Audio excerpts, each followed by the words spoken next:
बिस्मिल्लाहिर्रहमानिर्रहीम। अस्सलामु अलैकुम। अहले बैठक की जानिब से तमाम मेहमानों की खिदमत में आदाब। अपने रिश्तेदारों से उदासी तो इंसान को हुआ ही करती है, ग़ालिबन इसीलिए हमारे मेहमान चचा छक्कन से उदास हैं और बहुत सारे दोस्त अहबाब कह रहे हैं कि चचा छक्कन के 3 मज़ामीन तो हमें सुनाए गए हैं, लेकिन उसके बाद ख़ासा गैप आ गया, वक्फ़ा आ गया, चचा से मुलाकात नहीं हुई। तो आइए आज आपकी खिदमत में चचा छक्कन का एक और मज़मून, चचा छक्कन ने तीमारदारी की, पेश करते हैं। आइए आज की बैठक शुरू करते हैं।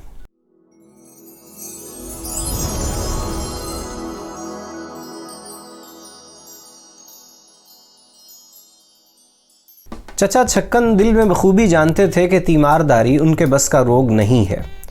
इसके लिए जिस जफाकशी, सुकून खातिर और सब्र इस्तिक़लाल की ज़रूरत है वो उन्हें छू नहीं गया।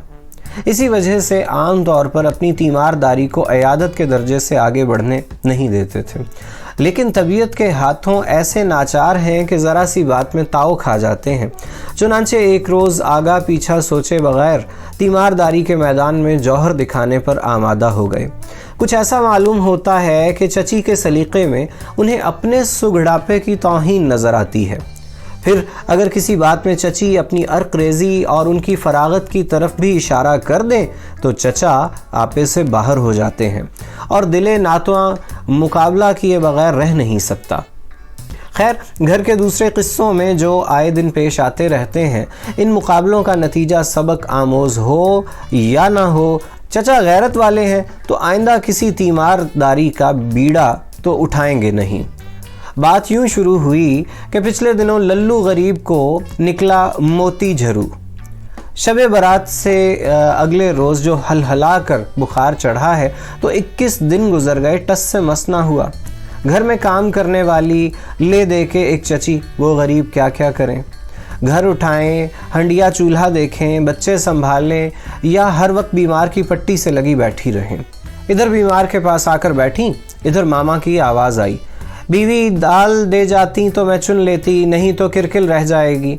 बावर्ची खाने में पहुंची तो लल्लू ने ठनकना शुरू कर दिया कि मैं तो अम्मा के हाथ से पानी पीऊँगा। किसको टालें और किसकी खबर लें। दिन इसी कवायद में गुजरता, रात आंखों में कटती। फिर एक दिन न 2 दिन मियादी बुखार 3 हफ्ते की मेहनत ने अधमुआ करके छोड़ा। 21वें दिन से आस लगाए बैठी थीं कि बुखार टूट जाएगा, लेकिन 21वां दिन भी आया और साफ गुजर गया। एक और हफ्ता पहाड़ की तरह सर पर आन खड़ा हुआ। तीसरे पहर बैठी तौलिए से लल्लू के झावा कर रही थी कि कहीं चचा ने इमामी के हाथ पान की डिबिया अंदर भेज दी। साथ कहला भेजा, खूब अच्छी तरह भर के भेजें। चची फिक्रमंद तो बैठी ही थी, इधर हाथ भी रुका हुआ था। बिगड़ कर बोली, ले जा उठा के पानदान, भरते रहें आप ही। पानदान के जवाब में चचा खुद आ मौजूद हुए।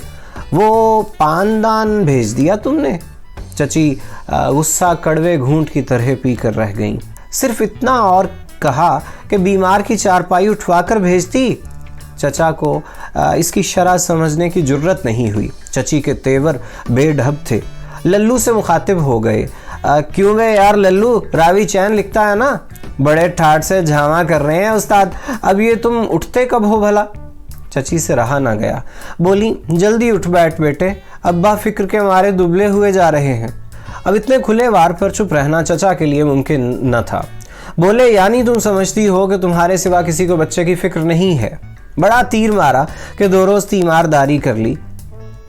एक बच्चे की तीमारदारी की है ना जनाब ने, मैं 20 जवानों की तीमारदारी कर चुका हूँ और अब भी मैंने अगर ज़्यादा दखल नहीं दिया और दिल मार के चुपका बैठा रहा तो किसके ख्याल से? तुम्हारे, कि भाई माँ है, बच्चे की ममता है, जो जी चाहे कर लेने दो, वरना मुझे खुद कब गवारा था कि बीमार बच्चे को तुम्हारे हाथ में छोड़ दूँ। चची सर फेरते हुए बोली, कभी इतनी तौफीक तो हुई नहीं कि घड़ी 2 घड़ी आकर बीमार के पास ही बैठ जाएं। आ जाते हैं सुबह शाम के, उतर गया होगा बुखार। क्या बात, अब तक नहीं उतरा, तेज़ है? ओहो, ये तीमारदारी करेंगे। चचा छक्कन दुश्नाम सुन सकते हैं, लेकिन ऐसा ताना जिसमें उनकी काबिलियत के किसी पहलू की तरफ इशारा किया गया हो और फिर वो भी चची की ज़बान से, उनकी बर्दाश्त से बाहर है। उन्हें गालिबन दिल ही दिल में कुछ ऐसा महसूस होता है गोया इसमें मुज़मिर है कि चची ने उनकी बीवी बनकर उन पर बड़ा एहसान धरा है और बीवी का एहसान लेना उनकी मर्दानगी किसी सूरत गवारा नहीं कर सकती। बगैर सोचे समझे बोले, जाइए आप बावर्ची खाने में तशरीफ़ ले जाइए, मैं आप कर लूँगा तीमारदारी। चची ऐसे दावों की हकीकत से बखूबी वाकिफ़ हैं। नाक चढ़ाकर बोली, क्या करूं? पत्थर तले हाथ दबा है। डॉक्टर ने कह रखा है एक से ज़्यादा तीमारदार बच्चे के पास न रहें, घर में शोर गुल ना हो, वरना मुझे तो इनकार न था। कह देती ये अरमान भी शौक से निकाल देखो। ना मालूम चचा ऐसे मौक़ों पर जानबूझकर अनजान बन जाते हैं या इसी किस्म के गुज़श्ता दावों के अवाक़िब उन्हें याद नहीं रहते। बोले, तुम एक तीमारदार और मैं एक से ज़्यादा हो गया, वो क्यों? और ये शोरगुल कैसा? तुम तो जैसे चुपशा का रोज़ा रखे बैठी रहती हो ना। चची जलकर बोली, चुपशा का रोज़ा तो नहीं रखती, पर बात बात पर इमामी, मुद्दे और बुंदू को पुकार कर घर भी सर पर उठा नहीं रखती। चचा बिगड़ कर बोले, बहुत अच्छा, जाइए मुद्दे और इमामी और बुंदू को भी बावर्ची खाने में घुटने से लगाकर बिठा रखिए, मैं इनके बगैर भी जनाब को दिखा दूंगा कि क्यों करते हैं तीमारदारी। चचा को कमज़ोर हरीफ समझते हुए चची आम तौर पर ऐसी बात गोल कर जाया करती हैं, लेकिन उस वक्त उन्हें भी ना मालूम क्या हुआ, जैसी बैठी थी वैसी ही उठ खड़ी हुई और झावे का तौलिया चचा के हाथ में पकड़ा सीधा बावर्ची खाने को चल पड़ी। उनके यूं अचानक उठ खड़े होने की चचा को भी उम्मीद नहीं थी। हैरान से रह गए। 1 मिनट तो चुपचाप तौलिए को देखते रहे। आखिर जिम्मेदारियों और मजबूरियों के एहसास से खिसियानी हंसी हंस पड़े। लल्लू से कहने लगे, देखता है इनकी बातें, समझती हैं बस इन्हें ही आती है तीमारदारी, और सब तो अपाहिज हैं। अम्मा के चले जाने से लल्लू कुछ कबीदा खातिर हो गया था, करवट लेकर पड़ा रहा। गालिबन तकल्लुफन चचा ने पूछ लिया, क्यों भाई झावा करते रहे? लल्लू ने मुंह से कुछ ना कहा, सर हिलाकर हाँ कर दी। चुनांचे चचा के लिए इसके सिवा चारा न था कि झावा करें, और बगैर किसी की इमदाद के करें। बोले, हम आप करेंगे अपने बेटे के झावा। ज़रा तामुल के बाद आप पाइंती बैठ गए। बोले, लो भाई, हम तो करते हैं झावा और तुम करो हमसे बातें। झावे के लिए तौलिया बिछाकर सब पहलुओं पर से ऐसे तकल्लुफ़ और एहतमाम से तह किया जैसे चचा झावे के लिए गद्दी नहीं बना रहे, बीमार के दिल बहलाव के लिए तौलिए की नाव तसनीफ़ फरमा रहे हैं। इस दौरान में लल्लू से बराबर मुखातिब रहे, ये चुप साधने की शर्त नहीं है, यूं तुम्हारा दिल घबरा जाएगा, बातें करनी होंगी हमसे। हाँ अच्छा, ये बताओ कि अच्छे होकर तुम खाओगे क्या क्या? 21 दिन का बीमार भला बातें क्या करे, करवट लिए चुपका पड़ा रहा। तौलिया तह कर चुकने के बाद चचा के चेहरे पर फ़ख्र इत्मीनान की एक मुस्कुराहट खेलने लगी। अब बनी ना गद्दी झावे की, इसे कहते हैं गद्दी, कभी देखी भी ना होगी बेगम साहिबा ने ऐसी गद्दी। चचा ने झावे शुरू किए ऐसे ज़ोरों शोर से गोया झावे नहीं कर रहे, पाँव पर पॉलिश कर रहे हैं। बातें मजबूरन बंद कर दी थी क्योंकि हाथ की हरकत के बाइस 3 गीत की ताने सी बनकर हलक से निकलती थीं। बार बार गर्दन बढ़ाकर सहन की तरफ देख रहे थे कि शायद किसी से नज़रें चार हो जाएं और वो इस कारे नुमाया की खबर चची तक पहुंचा दे। सांस फूला हुआ था, बात न होती थी, मगर महज चची को सुनाने को कहे भी जा रहे थे। मज़ा आया होगा झावे का, बड़ी मेहनत का काम है, एक तरह का फ़न समझना चाहिए। लेकिन 5 ही मिनट बाद सूरत हालात में तब्दीली रूनुमा हुई। पहुँचे और कोहनियाँ दुखने लगीं, बाजू ढीले पड़ गए, हाथ रह गए, दिल भी उकता सा गया। उठने की फिक्र होने लगी, मगर अब उठें क्यों कर? खुद उठते हुए नदामत होती थी। लड़का बस करने को कहता नहीं था और ना ही उम्मीद नज़र आती थी कि वो ऐसा कहेगा। वो आंखें बंद किए ऐसा खामोश पड़ा था, वह उसे खबर ही नहीं कि चचा बेचारे पर बीत क्या रही है। आखिर कुछ देर बाद तंग आकर चचा ने हाथ रोकना और उससे पूछना शुरू कर दिया, क्यों भाई, प्यास तो नहीं लगी? पानी लाऊं? अनार के दाने निकाल के ला दूं? अरे हाँ लल्लू, वो जो तूने पौधा लगाया था क्यारी में, उसमें फूल आ गए, लाकर दिखाऊं तुझे? मगर लल्लू ने किसी ऐसी चीज़ की फरमाइश न की जिसे लाने के लिए चचा को उठने का मौका मिल सकता। इसी तरह गुमसुम चुपका पड़ा रहा। 2-1 दफ़ा चचा ने ऐसा बेखलल अंदाज इख्तियार करने के लिए उठने की कोशिशें की, गोया उनकी राय में लल्लू सो गया है। मगर उनके हिलते ही लल्लू कराहने लगा और आंखें खोल दी। चचा को मजबूरन फिर बैठ जाना पड़ा। पाँव सो गए, हाथ कांपने लगे, कभी बैठने का अंदाज बदलते, कभी झांवा रोककर एक हाथ से दूसरे हाथ का बाजू दबाने लगते। झांवा बराए नाम ही रह गया था। मरीज भी बेचैन था। चचा घबराई नज़रों से इधर उधर तक रहे थे कि किसी तरह उठने का कोई बहाना मिले, मगर किसी तरह मुश्किल आसान न होती थी। आखिर दिल कड़ा करके बोले, बस भाई, ज़्यादा झांवा नहीं करते, ज़ौफ़ हो जाता है। अलबत्ता ये नहीं बताया कि ज़ौफ़ मरीज़ को होता है या झांवा करने वाले को। ये कहकर चचा फौरन उठ खड़े हुए और आराम कुर्सी पर दराज हो गए। तीमारदारी का जोश कुछ सर्द सा पड़ गया। बड़ी देर तक मुंह बना कर अपना हाथ दबाते और उंगलियां चटखाते रहे। टांगे फैला फैला कर थकन उतारी, हवास बजा हुए तो लल्लू की तरफ तवज्जो की। सो गए लल्लू? लल्लू भैया, नींद आ गई क्या? अच्छा, सो रहो।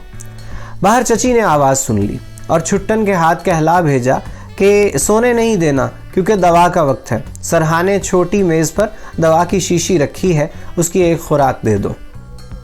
चचा दवा देने को उठ खड़े हुए। शीशी हाथ में लेकर लेबल पढ़ा, इधर उधर देखा, दाढ़ी खुजलाई, पेट सहलाया। बेताब थे कि किसी को इमदाद के लिए पुकारा जाए, लेकिन आज के दिन किसी की इमदाद लेना गैरत को गवारा ना था। मजबूरन खुद ही दवा देने पर आमादा हुए। शीशी रख दवा निकालने के लिए प्याली लाए। काग निकाला। पहले तो शीशी को दांतों में पकड़कर काग को प्याले में उंडेलने की कोशिश फरमाई। उसके बाद ला हौला वला कहकर काग मेज़ पर रख दिया और शीशी से दवा उंडेलनी शुरू कर दी। बूंद बूंद भर निकालते और आंखें चुंधिया कर खुराक का निशान देखते। ज़रा सी दवा निकालनी बाकी थी कि शीशी ज़रा ज़्यादा उलट गई और 1.5 खुराक निकल आई। चचा ने पहले तो प्याली टेढ़ी की कि जायद खुराक को गिरा दें। फिर ख्याल आया कि कहीं ज़रूरत से ज़्यादा दवा गिरकर खुराक की मिकदार कम ही ना हो जाए। चुनांचे इरादा किया कि जायद दवा शीशी ही में वापस डालकर इत्मीनान कर लिया जाए। प्याली से दवा शीशी में उंडेली। अब आप जानिए कि प्याली के चोंच तो होती नहीं कि दवा सीधी शीशी में चली जाए, वो बाहर बहकर नीचे गिर पड़ी। चचा ने ज़रा देर हाथ रोककर सोचा अब क्या करें। इसके सिवा चारा नज़र न आया कि प्याली में जो दवा बाकी रह गई थी वो भी शीशी ही में उंडेल दी जाए और असरे नौ एक पूरी खुराक निकाली जाए। चुनांचे यकलख्त उंडेली दवा शीशी में तो ज़रा सी रह गई, बाकी सब हाथ पर बहती हुई फर्श पर गिर पड़ी। छुट्टन के हाथ चची ने अनार के दाने निकाल कर भेजे थे। वो गरीब खड़ा दवा निकालने का ये तमाशा देख रहा था। इस मौके पर उसे आ गई हंसी, और ऐसे मौके पर कोई हंस पड़े तो चचा को आग लग जाया करती है। सर फेरकर लाल पीली आंखों से उसे घूरा। बदतमीज कहीं का, हंसा काहे को? ये क्या मौका था हंसने का? गरीब को डांट कर रूखा सा बना दिया। हाथ पूंछ पांच। चचा ने शीशी को जो देखा तो दवा आधे निशान तक थी, आधी इस अदला बदली में ज़ाय हो चुकी थी। अब क्या करें? आधी खुराक से आधी खुराक तक दवा निकालना आसान काम न था। चुनांचे गौर ख्वास के बाद तय किया कि बकिया आधी खुराक भी ज़ाय कर दी जाए और उससे अगली खुराक पूरी निकाल दी जाए।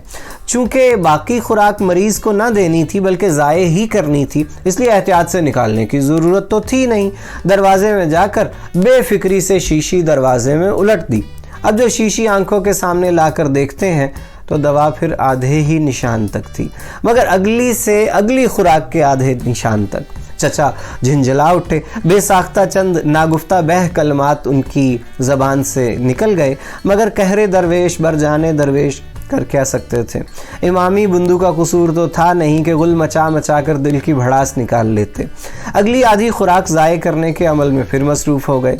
किस्सा मुख्तसर कोई आध घंटे और 5 खुराकें ज़ाय करने के बाद चचा खातिर खा तौर पर दवा निकालने में कामयाब हो गए।